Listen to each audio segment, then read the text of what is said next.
Hi, Leslie Green here from Central Indiana Wilderness Club. I wanted to show you today a little cook kit I put together last year when I did a section hike on the Appalachian Trail. It started with this Trangia stove. It's a Swedish stove. It's an alcohol stove, and I find it a really nice little thing to carry because you can put your alcohol in there, and then if you don't happen to use all of it, once you're done, you can put the lid back on.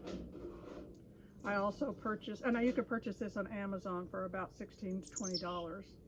I also purchased this little stand. It's really handy. It just goes over the top like that. When you get ready to start cooking, you light up your stove. Well,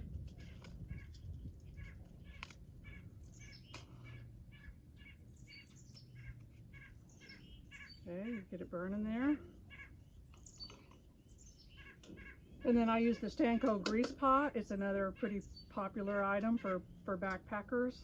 You can get this for about $8 from Amazon or from Walmart.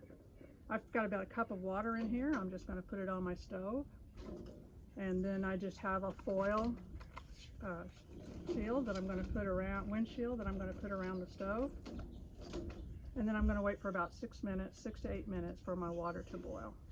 It's been just a few minutes and this is about ready to boil, so I just was going to say a couple of other things here. The alcohol that you can use is either this Gasline antifreeze that you can get at a gas station or hardware store or really a lot of different places, or denatured alcohol, which is something you can get at a hardware store again in the paint section.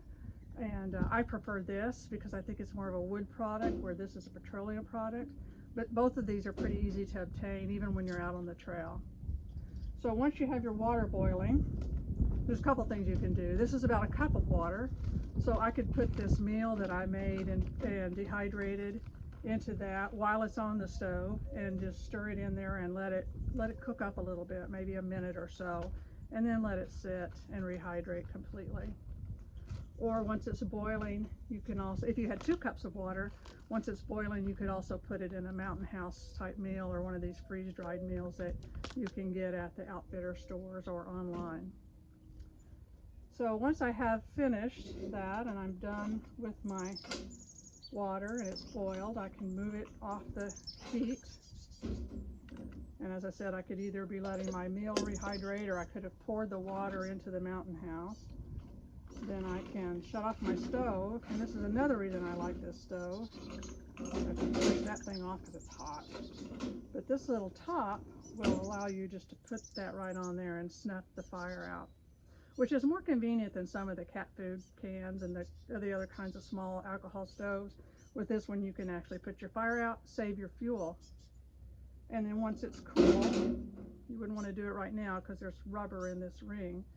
You can put this lid back on and the alcohol that's still in there just remains in there. So that's how I use an alcohol stove. And then when I'm done, everything fits right back in the pot. I'm ready to hit the trail and it's all set up for my next meal. And that's what works for me.